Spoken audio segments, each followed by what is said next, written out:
नमस्कार। KBC news के इस स्पेशल इंटरव्यू सेक्शन में आप सबों का स्वागत है। मैं हूं आपके साथ रवि झा।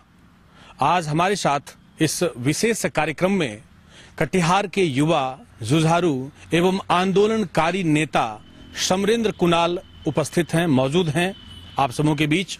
सबसे पहले तो रवि जी आपको और संतोष सरकार जी को, साथ ही केबीसी न्यूज चैनल को बहुत बहुत धन्यवाद कि आपने मुझे एक अवसर दिया जनता के बीच चुनाव और यहाँ के स्थानीय समस्याओं पर कुछ बोलने के लिए, और साथ ही आपके चैनल के माध्यम से कटिहार की जनता को नमस्कार और आदाब। क्या मानते हैं कटिहार के इस राजनीतिक ग्राफ में आप कहां पर हैं? अपने आप को कहां पाते हैं? देखिए, जनता के दिलों में हम हैं। ये अलग बात है कि ईवीएम में हम उतर नहीं पा रहे हैं। प्रयास जनता अंदर से दिल से चाहती है, लेकिन राजनीतिक दाव पेच, जात धर्म का जो चक्रव्यूह है उसमें जनता फंस जाती है और एक अच्छे उम्मीदवार को मौका नहीं दे पाती है। दलीय आधार पर वोटिंग हो जाता है, जिस कारण पिछले 3 बार से मैं विधानसभा चुनाव लड़ रहा हूं और मैं सदन का मुंह नहीं देख पाया। तो मैं ये समझता हूं कि मैं नहीं, जनता देख नहीं पाई। चूंकि मैं कटिहार के सड़कों पर पिछले 22 वर्षों से कोई ऐसी समस्या नहीं है, कोई ऐसा गली नहीं है, मोहल्ला नहीं है, गांव नहीं है, टोला नहीं है जहां पर समरेंद्र कुणाल का कदम संघर्ष के लिए नहीं पड़ा हो। बिजली, सड़क, पानी, मजदूर, किसान, छात्र आंदोलन हो, जो भी बड़ा से बड़ा, चाहे आज जो शोषण हुआ है, लोगों का पैसा, लोग कंपनियां भाग गई हैं, जो भी बड़े से बड़े आंदोलन को हमने खड़ा किया है। गोलियां चली है, दर्जनों मुकदमे हुए हैं, जेल में 5-5 बार गया हूं। तो मैं ये समझता हूं कि मैं जनता के लिए संघर्ष किया हूं, तो जनता के दिल में तो मेरा जगह है। जो चिटफंड कंपनी जो पैसा लेकर के लोगों का जो है फरार हो गई है, इसके लिए भी आपने बहुत बड़ा मुहिम छेड़ा था। क्या हुआ उस मुहिम का? किस तरह का ये आंदोलन था? देखिए, मेरा आंदोलन का मकसद 2 था। एक तो पैसा इन लोगों का मिल जाए और दूसरा लोगों में अवेयरनेस है। चूंकि 70 के दशक से पूरे देश में ये बहुत बड़ा आर्थिक अपराध हो रहा था देश के अंदर में, और आप जेबी जी से शुरू करें अगर, तो उस समय से भी लोग पैसा लेकर भाग रहा था। उस समय से लोग भागते रहे। उसके बावजूद, चूंकि हमारे देश में बहुत भोली भाली जनता है, सिर्फ बिहार कटिहार ही नहीं, पूरे देश में ये मकड़ जाल की तरफ फैला हुआ है और कोई ठोस कदम नहीं उठाई जा रही है कि इस तरह का लुटेरा जो बरगला कर, जो है फुसला करके, जो शिक्षित बेरोजगार हैं उनको मोहरा बना करके आपके बीच आकर के लोग पैसा लेकर भाग जाते हैं। तो उसमें बहुत सुधार हुआ है। एक पहली बार। दूसरा कि जो एक मजूमदार कमेटी कोलकाता में गठित की गई है, प्रयाग कंपनी हो या भी कंपनी पर जांच चल रही है। आप देख रहे हैं रोज वैली है, या आपको रियल एस्टेट से जुड़े हुए और भी कई कंपनियां हैं, प्रतिज्ञा है, वसुंधरा है, इन सभी कंपनियों पर सीबीआई जांच चल रही है। तो ये हमारी उपलब्धि है कि हम लोगों ने आंदोलन किया, न सिर्फ कटिहार बल्कि वैशाली में जाकर किए, मुजफ्फरपुर में किए, भागलपुर में किए, अररिया में किए, पूर्णिया में किए, तमाम जिलों में घूम घूम करके हम लोगों ने बहुत बड़े पैमाने पर हम लोगों ने किया और हमें सफलता मिल रही है। लोग जागरूक हो गए। उसका फीडबैक क्या आ रहा है? लोग जागरूक हो गए हैं और पैसा मिलने की संभावना बढ़ गई है।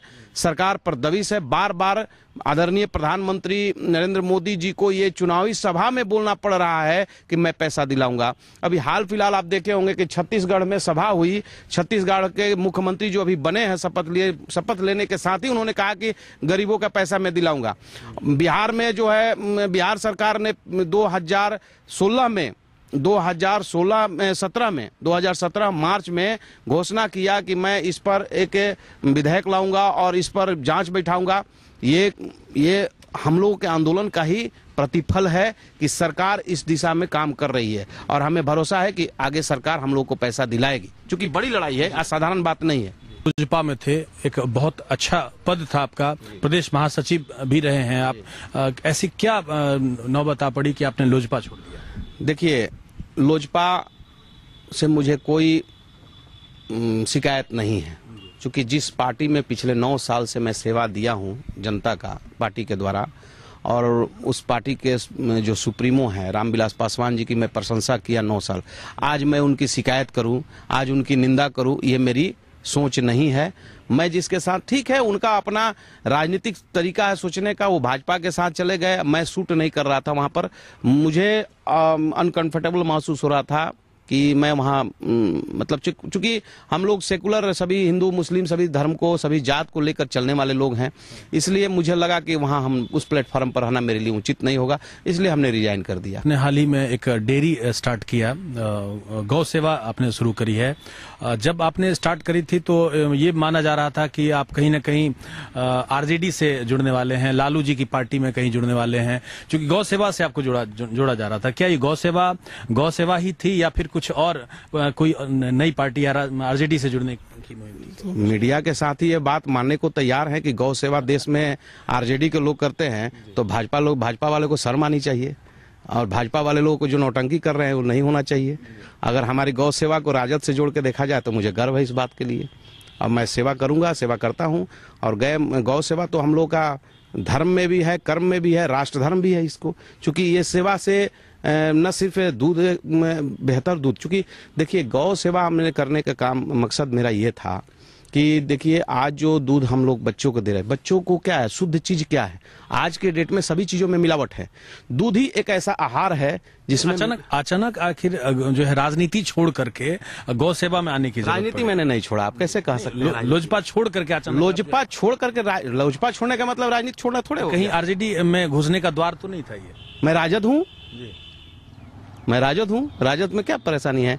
लालू जी के विचार समाजवाद के विचार है, लालू जी के बाद कहीं न कहीं करीब, उनके करीब जाने का ये एक, बिल्कुल मैं करीब आ चुका हूँ, बहुत जल्द घोषणा भी हो जाएगा। मैं राजद में हूँ, मैं राजद हूँ, समाजवाद को मैंने अपना लिया है। शुरुआती दौर थोड़ा सा पैर डगमगा गया था मेरा, लेकिन मुझे लगा कि देश में समाजवाद से बेहतर कोई विकल्प नहीं हो सकता है समाज की सेवा के लिए, देश की सेवा के लिए, इसलिए मैंने समाजवाद अपनाया। समाजवाद में मैंने देखा कि लालू प्रसाद यादव जी के अलावा कोई ऐसी पार्टी नहीं है देश के अंदर में, अपने कांग्रेस को अलग कर दीजिए, कम्युनिस्टों को अलग कर दीजिए, कोई ऐसी पार्टी नहीं है देश के अंदर में जो सांप्रदायिकता के खिलाफ मजबूती से लड़ सके। हम तो समझते हैं कि नीतीश जी थे, लेकिन नीतीश जी भी, अब उनके बारे में अपशब्द हम नहीं बोलना चाहते हैं जो लोग बोलते हैं, लेकिन लालू जी एक प्रखर आदमी है, और उनका जो पुत्र हैं उन पर एक बिहार के लोगों को आशा जगी है कि लालू जी के नक्शे कदम पर चल रहे हैं और बेहतर अत्याधुनिक तरीके से युवाओं को आगे बढ़ाने की कोशिश कर रहे हैं। मुझे लग रहा है कि तेजस्वी जी बिहार के, न्यायालय ने जिन्हें सजा दे दिया हो, दोषी करार दे दिया हो, आप उन्हें प्रखर व्यक्ति कैसे कह सकते हैं, जबकि चारा घोटाले में उनकी बहुत बड़ी भागीदारी रही है, सजा काट रहे हैं वर्तमान समय में, फिर कैसे, किस नजरिए से आप उन्हें प्रखर व्यक्ति कह रहे हैं? मैं जेल में रहा हूं जनता के आंदोलन करते हुए, कई बार मैं जेल में रहा हूं, 5 बार मैं जेल के अंदर में रहा हूं।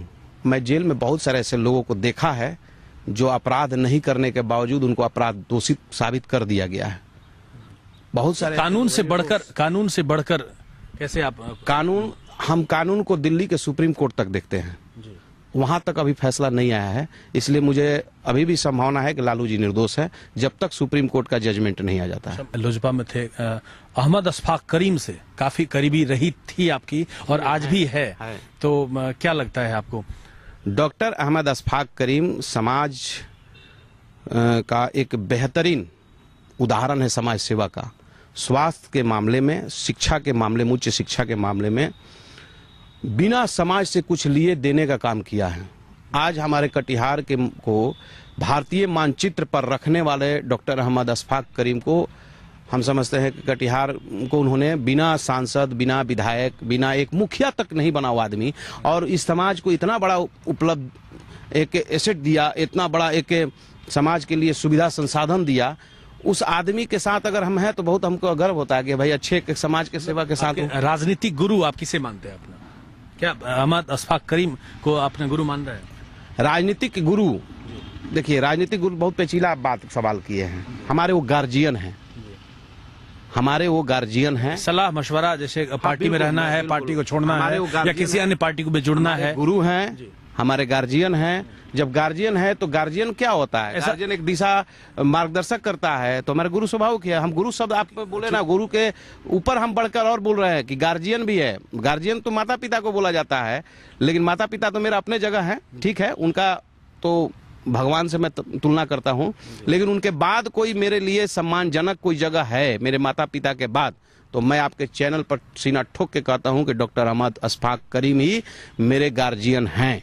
ऐसा माना जा रहा था कि जैसे कि कोई भी निर्णय लेना होता है या फिर मार्गदर्शन, उन्हीं के मार्गदर्शन पर आप चलते हैं, कोई भी निर्णय उन्हीं से लेते हैं क्या? हाँ बिल्कुल, हम कोई भी कदम, राजनीतिक कदम उठाते हैं तो एक बार उनको फोन से चाहे सामने से बात कर लेते हैं कि हम ऐसा करना चाह रहे हैं समाज में, और उनका स्पष्ट कहना है कि आपका तरीका काम करने का मुझे पसंद आता है, आप जो करना है कीजिए। तो हमारे किसी भी मामले में उनका हस्तक्षेप भी नहीं रहता है, स्वतंत्र मिजाज से मैं डिसीजन लेता हूँ, करता हूँ। और कहीं हम भटकाव की ओर जाते हैं अगर कभी कभी तो वो बोलते हैं कि नहीं, यहाँ आपको नुकसान हो जाएगा, आप परेशान हो जाइएगा, यहाँ आपको इस तरह से संयमित रूप से काम लेना चाहिए। तो मुझे ऐसा लगा कि नहीं, मेरे माता पिता के बाद कोई गार्जियन की भूमिका में है तो डॉक्टर अहमद अशफाक करीम साहब है। मिल को पुनः चालू करने के लिए आप सबों ने एक सर्वदलीय जो बैठक बुलाई थी, लोग दिल्ली तक आप लोग पहुंचे थे, क्या हुआ उसका? देखिए, ये सरकार मेक इन इंडिया का नारा दी, लेकिन काम कर रही मेड इन इंडिया, इसलिए कि मेक इन इंडिया में आदरणीय प्रधानमंत्री जी ने जिस ढंग से देश को सूचना दिया, संवाद किया कि मैं देश में उद्योग लगाऊंगा, मेक इन इंडिया के तहत काम होगा, लेकिन RBHM जूट मिल हमारे देश, हमारे कटिहार की शान, बिहार की शान, हम ये समझते हैं कि फारबिसगंज, कटिहार, फारबिसगंज, समस्तीपुर, ये 3 डिस्ट्रिक्ट में ही कारखाना है हमारा, जूट कारखाना। तो एक तो कारखाना हमारा चल रहा है, वो तो जैसे तैसे चल रहा है, पुराना जूट मिल जिसको हम कहते हैं सनबायो। एक RBHM जो NJMC के अंतर्गत चलता था, तो ये मिल को भारत सरकार ने कहा कि नुकसान में चल रहा है, इसको बंद किया है। कांग्रेस सरकार, मनमोहन जी की सरकार ने इस मिल को चालू किया था, और मनमोहन सिंह जी की सरकार 2010 में इस मिल को चालू किया। तो इसमें लगभग 1000 लोगों को रोजगार मिला, और इसके अलावा किसानों को भी फायदा होने लगा। इस इलाके के जितने भी जूट से जुड़े हुए किसान थे, उनको एक रॉ मटेरियल, अपना में फसल बेचने का जगह था, लेकिन सरकार ने इसको बंद कर दिया, कहा कि नुकसान में चल रहा है। तो नुकसान में चल रहा है तो ठीक है, आप जूट मिल बंद कर दिए हैं तो रोजगार भी खत्म हो गया, तो आप इसको जो है अपग्रेड करके आप इसको दूसरे तरीके से इस इंडस्ट्री को बेनिफिट में ला सकते थे। अपने सभी दलों को मिला करके एक मंच बनाया था, मंच हम लोगों ने बनाया था कि जूट मिल बचाओ, कटिहार बचाओ का एक हम लोगों ने नारा भी दिया था। और हमारे हम लोग दिल्ली भी गए थे, चूंकि इसलिए कि ये सर्वदलीय था, उसमें सत्ताधारी दल के भी माननीय विधायक थे, माननीय पूर्व मंत्री थे, और माननीय भी कई लोग भी थे इस आंदोलन से जुड़े हुए थे। तो उन लोगों की भावना को देखते हुए हम लोग दिल्ली तक गए। भाई चलिए, अगर आप ही का प्रयास से, माननीय विधायक जी, माननीय पूर्व सांसद जी, आपके प्रयास से अगर मिल चालू हो जाता है तो चलिए पहले पेन एंड पेपर में कोशिश करते हैं। लेकिन मुझे बहुत ही ऐसा लगा कि दिल्ली बिकता है, यहाँ दिल्ली यहाँ पर नेता लोग बेचते हैं ला करके, है कुछ नहीं, किसी का कोई वजन नहीं है, वहाँ कोई पकड़ नहीं है। PM के यहाँ तो छोड़ दीजिए, सेक्रेटरी तक नहीं पूछता है वहाँ। नेता लोग बेचते हैं, नेता लोग बेचते हैं, नेम प्लेट बेचते हैं, फोटो खिंचवा कर बेच देते हैं। आखिर आम लोग सुन लीजिए, हम आपके माध्यम से मैंने एकदम बोल रहे हैं स्पष्ट, किसी को बुरा लगे या अच्छा लगे, सच को कम से कम पब्लिक को जानकारी होना चाहिए।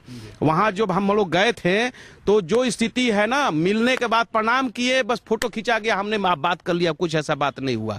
और न खोलने वाली है ये जो नरेंद्र मोदी की सरकार है, नरेंद्र मोदी जी की सरकार, हम ये समझते हैं कि जो है वो विनाश की ओर ले जा रही है देश को। आज ये मिल कितने दिनों से बंद है? मिल मोदी जी की सरकार 2014 में बनी और अगस्त में मिल बंद हुई।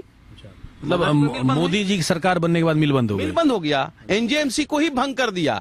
और हमने उसी वक्त कहा कि ये मिल अगर चलाना है तो भाई नरेंद्र मोदी का कदम पैर पकड़ने से अच्छा है, स्मृति जी का पैर पकड़ने से अच्छा है कि अदानी का पैर पकड़ लो। देखो यहाँ पर एक 77 एकड़ की जमीन पड़ी है, उस जमीन को ले लो, तुम्हारे लिए फायदा होगा, तुम ये कर सकते हो, वो कर, उसको बरगला के तुमको फायदा होगा। मतलब कि जो हम आप अभी कंप्लीट कहना चाहते हैं कि अदानी चाहेंगे तो ये मिल चालू होगा, अदानी को अगर हम जाके बोलते कि ये प्रॉपर्टी है खरीद लीजिए, मोदी जी सस्ते में दे देंगे 2-4-5 लाख में, तो मोदी जी के पास हो जाएंगे, बोलेंगे मिल चालू हो जाएगा, कुछ और दूसरा काम चलेगा, रोजगार मिल जाएगा।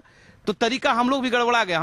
हमसे अगर सलाह लेते ना लोग कि कैसे करना है समरेंद्र जी, हम पर अगर निर्भरता रहती जाने का दिल्ली, तो हम सीधे उन लोगों को लेकर हम चले जाते। आपने अपनी कोई राय नहीं रखी थी उसमें? नहीं, राय हमने रखा। वहां जब ट्रेन में हम लोग जब जा रहे थे तो हमने कहा कि डायरेक्ट वहां अगर जाना है तो ठीक है, इसके अलावा बिहार के जितने कैबिनेट मंत्री हैं, राज्य मंत्री हैं भारत सरकार में, उन लोगों से एक बार मिल लिया जाए, मेरी ही प्रस्ताव थी। और रास्ते में तो लोग बोले कि नहीं ठीक है, तो रामकृपाल जी से मिले, रामविलास पासवान जी से मिले, लेकिन वही ढाक के 3 पात, न रामविलास पासवान जी को कोई सुनने वाला है, न रामकृपाल जी को कोई सुनने वाला है। उन लोगों भी कहे कि आप लोग समय लीजिएगा तो हम चलेंगे, प्रधानमंत्री से समय लेना मुश्किल है। तो जब ये सर्वदलीय लोग जब एकजुट हुए थे, सभी दलों के लोग, तो कटिहार के लोगों को यह विश्वास हो गया था कि अब ये मिल चालू हो जाएगा। लेकिन आपकी बातों से ऐसा लग रहा है कि या तो सिर्फ सभी मिलकर के दिल्ली घूमने गए थे, या फिर नहीं, घूमने नहीं गए, तस्वीर खिंचवाने। नहीं, तस्वीर खिंचाने नहीं। मेरा कहने का मतलब आप नहीं समझे। सत्ताधारी दल के जो नेता थे, उसमें तो सभी दल के, हम बता रहे, सत्ताधारी दल को हम लोगों ने उनको भावना, हमारी बातों को, अपने शब्दों को नहीं सुना। हमने कहा कि उनको भावना को ठेस न पहुंचे, उनका प्रयास था कि पहले प्रयास किया जाए, उनसे लिखित रूप से उनसे मिल लिया जाए। प्रधानमंत्री जी से, जो नीति आयोग के अध्यक्ष होते हैं, और नीति आयोग ने ही इस मिल को बंद किया है, एक बार मिल लेना चाहिए। तो हम लोगों ने उनके भावनाओं को ख्याल रखते हुए हम लोग दिल्ली गए थे। लेकिन जब वहां से लौटे तो आंदोलन है एक रास्ता, तो आपको पार्टी से रिजाइन कर देना चाहिए, और रिजाइन करके पूर्वोत्तर के ट्रेनों को रोक देते हम लोगों के साथ। कहते अब आप लोगों का बात, हम तो फेल हो गए, अब जनता के लिए सड़क पर हम आने के लिए तैयार हैं। पार्टी विधायक से हमको हटा दे या पार्टी से हटा दे, हमें कोई फर्क नहीं पड़ता है, मिल चालू होना चाहिए। लेकिन वो लोग कदम अपना, हमारी भावनाओं को ख्याल नहीं रखते। डंपिंग यार्ड था कटिहार में, बस स्टैंड जहां भी निर्माण हो चुका है, कल तक जाम की समस्या थी, शहीद चौक से बस स्टैंड हटा दिया गया, अभी जो है उदामा रेखा बना दिया गया बस स्टैंड को। लेकिन आज भी जस की समस्या बनी हुई है, जाम भी है, बस स्टैंड जो है यत्र तत्र हो गया है, और पुनः वो कूड़े कचरे का अंबार हो गया उस जगह पर। ये गलत फैसला था स्वाभाविक रूप से, इसलिए कि जब उधर रेलवे का क्रॉसिंग है और मनिहारी साहेबगंज से आने वाली गाड़ियां हैं, तो उधर आपको ले जाने का कोई हम समझते हैं कि उद्देश्य आपका सही नहीं था। आपकी नीयत सिर्फ बिल्डिंग बना के कमीशन खाना था। स्पष्ट हम बोल रहे हैं कि वहाँ बिल्डिंग बना के कमीशन खाने से मतलब था, आपको आम जनता की सरोकार नहीं था। किधर इशारा किधर है आपका? हम स्पष्ट बोल रहे, नगर विकास आवास मंत्रालय, नगर निगम पर मेरा आरोप है कि भ्रष्ट है, एकदम बिल्कुल भ्रष्ट है। आज उस पर सीबीआई जांच हो जाए ना, तो पूरा दूध के दूध पानी, आप देख लीजिए ना, पूरा नगर निगम की बहुत बुरा स्थिति है। सिर्फ और सिर्फ कमीशन खोरी पर चल रहा है ये। आम आदमी, अब आपको पता है कि वहां जो बनाया गया बस स्टैंड करोड़ों की लागत से बना, वहां कूड़ादान, अब तो हम समझते हैं कि अभी कूड़ा जमीन से नहीं, अब तो बरामदे तक पहुंच गया है। आने वाले 5 साल के अंदर में देखिएगा कि बिल्डिंग अंदर कूड़ा ऊपर हो गया है, बिल्कुल एकदम। वो जो बस स्टैंड है, उस बस स्टैंड को इधर आप लाते, आपके पास पैसा नहीं था तो चंदा कर लेते पब्लिक से कि हम बस स्टैंड बनाएंगे, आप टैक्स बैठा देते, आप यहाँ से दूसरे मदों से पैसा निकाल के 5 एकड़ जमीन, 2 एकड़ जमीन लेकर बस स्टैंड इधर भेड़िया रेखा। नजर में और बेहतर जगह कौन सा था? भेड़िया रेखा। आपको बताते हैं कि शहर के जो इस तरफ है, भेड़िया रेखा का जो पूर्णिया रोड है, इधर बनता तो न तो मार्केट पर लोड पड़ता, आउटसाइड हो जाता, और हमारा पूर्णिया से अटैचमेंट है तो ये आउट होता। दूसरा 4 लाइन जो बन रहा है, इन फ्यूचर के लिए 4 लाइन जो बन रहा है, तो 4 लाइन भी उधर सट जाता। तो हमारे नजर में और सबसे ज्यादा बेहतर डायग्राम उसका तैयार होता। लेकिन सवाल है कि इनको तो पब्लिक से कोई मतलब नहीं है। समाज के लिए जो लड़ रहा है, संघर्ष कर रहा है, उन लोगों से मंतव्य लेना नहीं है, अपना कानून लागू करना है। मैं जनप्रतिनिधि हूं, मैं सत्ताधारी दल से हूं, मैं सत्ता पर हूं, नगर सरकार हूं, तो कोई बिहार सरकार है और प्रशासन वो बैठता है। आपको शहर के 10-20 गणमान्य जो संघर्षशील लोग हैं, जो जनता के लिए हमेशा चिंतित रहते हैं, उनसे सलाह मशविरा करना चाहिए था, बैठ करके ओपन मंच पर कि क्या होना चाहिए। आपको करना आपका काम है, लेकिन कम से कम विचार लेने से हो सकता है कि उसमें कुछ मटेरियल आपको मिल जाता जो आपको अच्छा रहता। लेकिन नियत सही नहीं थी, नियत लूट पर था, नियत संसाधन पर नहीं था। अतिक्रमण की बात करें, जगह जगह जो है अतिक्रमण, खास करके बाजार में जाम, एक अतिक्रमण को भी लेकर जाम होता है। तो जाम की समस्या को लेकर के प्रशासन जब तब जो है लाठी डंडे भी बरसाती है, तो उनके लिए कोई समुचित व्यवस्था नहीं है। 10 रुपया तहसीली जब तक बंद नहीं होगा, कभी सब उठने वाला नहीं है। और साफ नियत नहीं है, आप उनको अल्टरनेटिव कोई उपाय व्यवस्था नहीं देते हैं। न्यू मार्केट में एक जगह है, न्यू मार्केट में जिनकी दुकानें हैं वो घर में सोए किराए पर लगाए हुए हैं। आप पीछे में और भी मार्केट कम्प्लेक्स बना सकते हैं, और कठोरता से आप अगर आएंगे तो जो बेचने वाला है वो अपना जगह तलाश लेगा, लेकिन कठोरता है कहाँ। 2 दिन लाठी भांज दिए, परेशानियां हैं कितने लोगों मतलब आपके लिए इस जो बहुत बड़ी समस्या है कटिहार के लिए विशेष करके जाम और जल निकासी, मतलब आपके लिए सबसे बेहतर हल क्या है? मेरे लिए बेहतर हल यही है कि सबसे बड़ी बात है क्या कि जो शहर में जो जितने भी दुकानें हैं, दुकानों को आप जैसे आप देखे होंगे बस स्टैंड बसंत टॉकीज के सामने में, उन दुकानों को आप खंभा पर ले आए, उन्हें उसको पिलर पर लाए। पिलर और जो दुकानें हैं उसको सीढ़ी दे करके ऊपर में सेट कीजिए प्लेटफॉर्म, तो आप देखेंगे कि आप बसंत टॉकीज के सामने में जाम की समस्या कमजोर होगी, क्योंकि जगह मिलेगा, उसको स्पेस मिलेगा। उसके बाद जो आप राजस्थान होटल के सामने जो लस्सी की दुकानें हैं उनको 15 फीट पीछे ले जाएं, आप 15 फीट पीछे पुराने बस स्टैंड बिल्कुल अंदर में ले जाएं उसको तोड़ करके, तो आप देखेंगे कि सही चौक जो है ना डाक बांग्ला चौक की तरह दिखाई देने लगेगा, एकदम बड़ा चौक हो जाएगा। और स्पेस जब हो जाएगा, गाड़ी मूवमेंट जब होने लगेगी बढ़िया तरीका से, तो जाम कंट्रोल होगा। दूसरा चीज है क्या कि आप न्यू मार्केट में जो सब्जी मंडी है, वहां पर जो मार्केट कम्प्लेक्स लालू जी के रीजन में बना था, वो उसको जो है तोड़वा करके, या है तो और पीछे, हाँ, उसको तोड़वा करके ढंग से एकदम बेहतरीन तरीके से, मॉडल तरीके से उसको आप बनाएं। उधर पीछे में काफी जमीन है, अगर किसी का है तो परचेज करें, प्रयास करें। लेकिन सवाल है कि डीएम भी आते हैं तो अपना खाना पूर्ति करना, उनको नौकरी करना है, शहर से क्या लेना देना है। कोई शहर को अपना बनाकर देखेगा तब शहर का विकास होगा, यहाँ शहर को नौकरी समझ कर आएगा तो कभी विकास नहीं होगा। सांसद तारिक अनवर, अभी पूर्व सांसद चूंकि एनसीपी से थे और उन्होंने इस्तीफा दे दिया है और अब कांग्रेस ज्वाइन कर लिया उन्होंने, तो उनके बारे में जो उनका राजनीतिक जो है पहलू है, उनके बारे में क्या नजरिया आपकी क्या राय? देखिए, देश में अवसरवादी राजनीति चरम पर है, उसमें से एक बहुत बड़ा खिलाड़ी हुई है, समझ गए, जनाब तारिक अनवर साहब। उनको सत्ता से मतलब है और एनसीपी में थे, सत्ता से दूर होकर कांग्रेस से अलग होकर के एनसीपी में चले गए थे। तो एनसीपी में जिस विचारधारा को लेकर गए तो अडिग रहना चाहिए था। आप आज चले आए, आप आ गए कांग्रेस में आ गए, कांग्रेस में है, और 1977 से उनकी राजनीति चल रही है कटिहार में, 1977 से चल रहे हैं। हम जनाब तारिक अनवर साहब से जनता की ओर से सम्मानजनक तरीके से मैं कुछ सवाल कर दूं तो सवाल बेमानी नहीं होगी, क्योंकि उन्होंने जो काम का जो लकीरें कहे कभी कभी कि मैंने, अरे भाई जनाब तारिक साहब आपने क्या किया है विकास, लोग सवाल क्या किया है अपने विकास के नाम पर, तो 2-4 चीजें उन्होंने गिनाने का काम किया है आज तक। 77 से अब तक कई टर्म विधायक सांसद रहे हैं, शायद 5 टर्म रहे हैं, राज्यसभा सांसद भी रहे हैं, देश का जो है राष्ट्रीय पार्टी का युवा का अध्यक्ष रहे हैं, राष्ट्रीय महासचिव रहे हैं, मंत्री भी रहे हैं लास्ट टाइम मनमोहन सिंह जी की सरकार में। तो उनसे जब बात करेंगे तो टीवी टावर लोग दिखाता है, ये टीवी सेंटर, टीवी टावर चला है।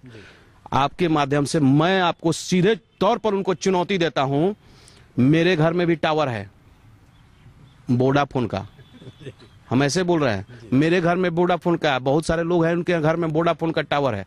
अरे भाई लोकेशन जब मिलेगा ना, तो लोकेशन, हम टावर लगाने के लिए पैसा मैंने नहीं दिया था, लोकेशन मिला मेरे पास आया कि आपका ये जमीन खाली आप देंगे, हमारा लोकेशन यहाँ है, तो हमने कहा कि भाई ठीक है हमारा यूडीएस से जमीन ले लो।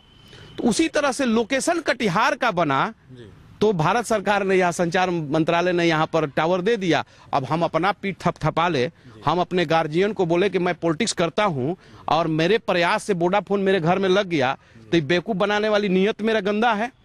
सच्चाई यही है कि लोकेशन वहां मिला शिवाजी नगर में, तो वोडाफोन वाला आकर हमसे संपर्क किया, बात गहराई से समझिए। उसी तरह से कटिहार एक लोकेशन सेंटर था, लोकेशन जब मिला टीवी टावर तो बना दिया। अब तारिक साहब अपना कॉलर उठा के घूम रहे हैं कि हमने बनवा दिया। मामला ये है, model station building Sitaram Chamaria ji का देन है, model station building Sitaram Chamaria ji का देन है, उन्होंने ही इस चीज को बनाया। और अब बात कीजिएगा तो तीसरा एक बहुत बड़ा लकीर, उन्होंने मंत्रिमंडल जब मंत्री में थे, बहुत लोगों को आशा थे कि कुछ देंगे। एक फूड पार्क का शिलान्यास किया, पता नहीं फूड पार्क है, फूड पार्क है क्या? हमको पता ही नहीं चल रहा। अब तो हम इधर से क्रॉस करते हैं पूर्णिया रोड में तो देखते हैं कि बोर्ड वोर्ड भी है कि नहीं। हाँ, तो बोर्ड भी नहीं दिखाई देता है। तो जिस मंत्री के तो जिस कंपनी को उन्होंने दिया था वो कंपनी जिस मंत्री काल में आपने शिलान्यास किया, थोड़ा भी तो सोचते हैं, कम से कम बोर्ड तो रहने देते हैं। आगे आने वाला कोई सांसद होता है उस पर दबाव बनाते कि आप विधायक, आप सांसद हो गए हैं, आप इसको उद्घाटन करवा दीजिए। और बड़ी ग्रुप थी आम्रपाली ग्रुप, उसको उन्होंने दिया था। या वो तो चुनाव के 6 महीना पहले जिस तरह से अभी मोदी सरकार अभी बजट लाई ना, उसी तरह से वो भी लाए थे, वो भी टाइट फीस, भी टाइट फीस। अब तो कांग्रेस से जुड़ गए हैं, वो कांग्रेस से जुड़ गए। और कटिहार में जो है महागठबंधन के उम्मीदवार भी प्रबल दावेदार हैं। वो दावेदारी उनका अपना है, अब उनका क्या है, पार्टी के अंदर के उनका मामला है, उसमें हम क्या। अगर महागठबंधन बनती है, कांग्रेस समर्थन देती है उसमें, और कटिहार से उनको अगर सीट मिलता है तो क्या आपकी राय है उस पर? दलीय आधार, जब जनता दलीय आधार पर चलती है तो हम भी दलीय आधार पर चलेंगे। तो हालात ऐसा है, लेकिन अभी हमने जो कहा वो कल बदल सकते हैं। जो बात है अवसरवादी, जिनसे काफी उम्मीदें थी 5 साल, वो नहीं, फिर वापस जो है, जैसे आपने कहा कि अवसरवादी नेता हो गए, जो उन उम्मीदों में सब नंगे हैं, उन उम्मीदों पर खरे। देखिए, इस हमाम में सब नंगे हैं। पक्ष भी वही, विपक्ष भी वही, सत्ता पक्ष भी वही, प्रतिपक्ष भी वही। जो भी रहे हैं, नियत साफ नहीं है। एक ही मकसद है, धर्म का आड़ बना करके धर्म। कटिहार में धार्मिक के भावना पर चुनाव हो जाता है, इसलिए यहाँ विकास उस ढंग से नहीं हो पा रहा है। राजद के भी बहुत सारे गुट बन गए यहाँ पर, और उधर कांग्रेस अलग है। तो क्या कहना है कि लोकतंत्र में मुझे कुछ कमेंट नहीं करना था, लेकिन बोल मैं देता हूं कि लोकतंत्र में जिस जगह पर गुटबाजी होता है वहां लोकतंत्र होता है, जहां गुटबाजी नहीं होता है वहां राजतंत्र होता है। तो राजद हो या भाजपा हो या किसी दल में अगर गुटबाजी हो रहा है, भाजपा में कम गुटबाजी है क्या, जदयू में नहीं है, आप भी जानते हैं, हम भी जानते हैं। तो गुटबाजी हर जगह है, गुटबाजी जहां है वो लोकतंत्र है। और अवसर जब पार्टी टिकट देती है तो सब लोग को पार्टी के साथ चला जाता है, सब उसी के साथ उम्मीदवारी को, जो उम्मीदवार तय होता है, लोकसभा हो विधानसभा, सब उसी के साथ जाते हैं। तो स्वाभाविक है कि अपना दावेदारी के लिए, अपना पक्ष रखने के लिए लोग करते हैं। मामला तो तय करना है तेजस्वी जी को, लालू प्रसाद यादव जी को। क्योंकि अगर आपका रुझान आरजेडी की ओर है और आरजेडी अगर कांग्रेस के साथ है, हाँ। तो क्या आपकी सहमति होगी तारिक अनवर के साथ? पार्टी अगर निर्देश देगी तो चूंकि पार्टी का नीति सिद्धांत तो आदमी को मानना ही ना पड़ता है, कोई भी रहे। अभी हम आपको प्लेटफॉर्म पर खुले तौर पर बोलता है, पब्लिक में सार्वजनिक हो चुका है कि नेता बोलता कुछ है करता कुछ है, तो हम उसमें बाहर थोड़े हैं भाई मेरे। राम मंदिर जिसको लेकर के बहुत सारे समर्थक आए थे, समर्थन हुआ था राम मंदिर, तो आप राम मंदिर को किस नजरिए से ले रहे हैं कि अयोध्या विवाद और ये राम मंदिर? देखिए, राम मंदिर विवाद शब्द बहुत खतरनाक होता है।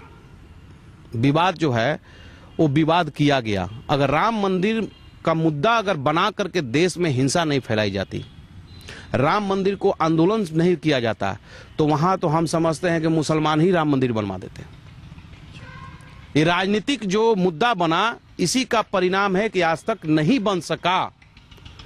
हम कहते हैं सोमनाथ में मंदिर बना, सोमनाथ में कोई मुद्दा नहीं बनाया उस ढंग से, आंदोलन नहीं हुआ उस ढंग से, तो मंदिर बना, किसी को आपत्ति नहीं हुआ।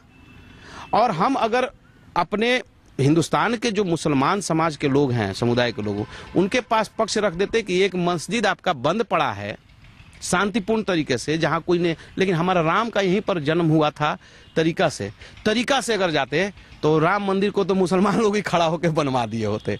लेकिन यहाँ तो बनवाने की नियत ही नहीं था, हंगामा खड़ा करना नियत था, और हंगामा का दुष्परिणाम है कि आज तक राम मंदिर का निर्माण नहीं हो सका। नोटबंदी की बात करें तो नोटबंदी क्या लगता है कि सरकार के द्वारा, मोदी सरकार के द्वारा जो लिया गया कदम था, सही था या गलत?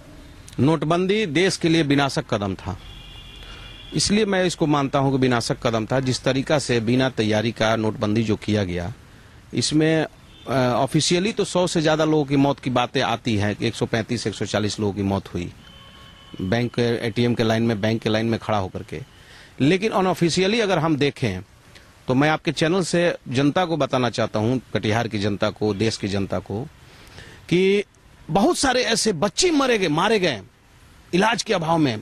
माँ और उसके पिता बच्चे का बिलखता हुआ, एक डॉक्टर से हमने बात किया, बच्चे हॉस्पिटल के डॉक्टर से हमने कहा कि नोटबंदी का क्या असर है यहाँ पर। उन्हें कहा कि बच्चा को लोग लेकर आया और कहा कि मेरे बच्चे का इलाज कर दो। भाई कुछ तो जमा करना होगा, पैसा नहीं जमा करते हैं तो कम से कम दवा तो लेकर आना होगा। दवा तो कंपनी नर्सिंग होम नहीं दे सकती है। बोले लेकर आता हूं और बच्चे को साथ लेकर गया, फिर बच्चा लौट कर नहीं आया। मुझे एहसास ऐसा हुआ कि बच्चा नहीं बचा होगा। तो नोटबंदी का असर तो स्मशान और कब्रिस्तान में देखने को मिला। उस दौरान विश्व का इतिहास पढ़कर कोई कदम बढ़ाना चाहिए। कोई भी कदम ऐसे नहीं बढ़ाना चाहिए। किसी को फायदा पहुंचाने के लिए कदम बढ़ाया गया था और इसमें फायदा पहुंचाया गया।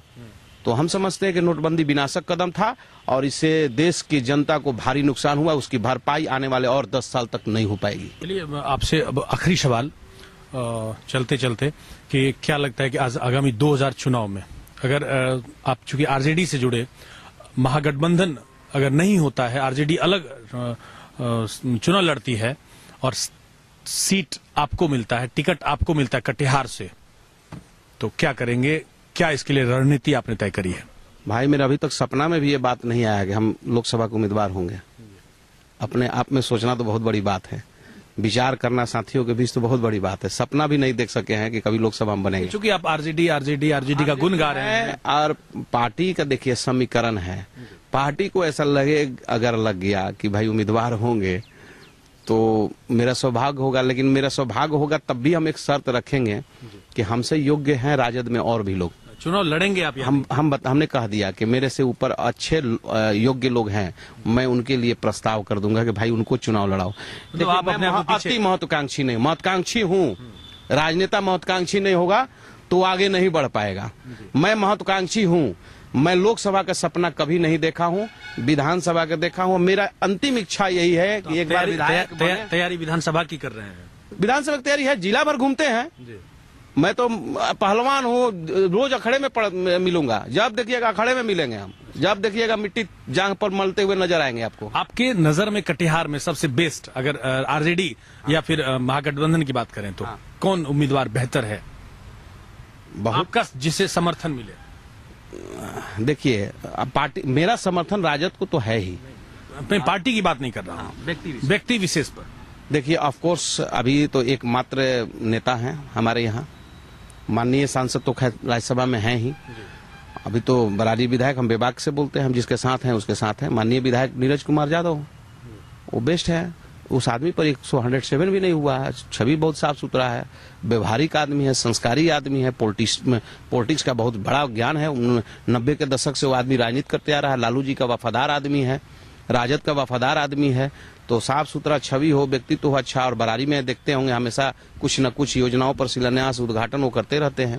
तो ऐसे व्यक्ति को, ऐसे विकास पुरुष, ऐसे नौजवान को अगर पार्लियामेंट में मौका मिल जाए तो समरेंद्र कुणाल तो पूरी ताकत लगा देगा उसके जिताने के लिए बस। और अगर महागठबंधन एक साथ चुनाव लड़ती है, कांग्रेस और आरजेडी एक साथ होती है, तो उस दृष्टिकोण से क्या लगता है कि उसमें आपका बेहतर कौन होगा? पार्टी का जो निर्देश हो जाएगा, मैं राजद में जाने वाला हूँ। आपसे अगर राय ली जाए तो महागठबंधन से उम्मीदवारी का मैं तो यही कहूंगा भाई, नया चेहरा। ये थे कटिहार से समरेंद्र कुणाल। इन्होंने अपनी राय रखी थी कटिहार के विभिन्न समस्याओं के विषय में, जो कटिहार की लोकल समस्याएं हैं, साथ ही कई सारे राजनीतिक पहलुओं पर इन्होंने अपने विचार रखे। आइए इसी के साथ हम चलते हैं अगले राजनेता की ओर, उनसे भी जानेंगे उनके विचार।